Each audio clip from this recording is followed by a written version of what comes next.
pumayat na daw si ma'am at kailangan niyang mabawasan yung mga laylay na skin, ito yung gawin nyo. Para sa arms to at shoulders ha.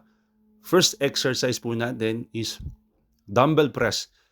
Okay, so standing dumbbell press po yan. Nakatayo po kayo, then bring the dumbbells over your head. Okay, so make sure po magaan lang ha. Yung mga nag-home workout, mga mamis natin dyan, gaanan nyo lang po, okay? Number 2 is Arnold press.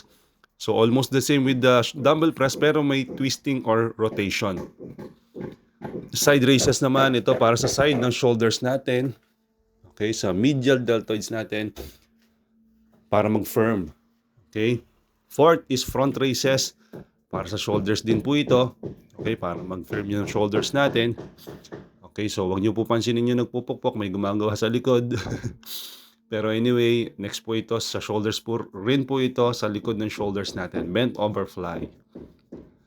Okay, gawa po kayo ng mga 10 to 15 reps po, depende po sa capacity nyo. Ito dito, pwede po kayo mabigat ng konti. Okay, dumbbell curls.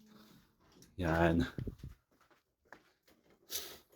After that is tricep kickbacks. Ito, maganda naman po para sa ating tricep sa likod ng arms natin. Mawala yung mga laylay and sagginess ng arms natin. Then, pangwalo is hammer curls. Yan. Sigurado po mababawasan yung mga laylay na skin natin. Gawin nyo lang siya every other day or every time na may time kayo. Okay, then last is overhead tricep extension. Kung nakatulong po itong video na to, sundan nyo ako and maraming salamat po sa panonood nyo. Bye-bye!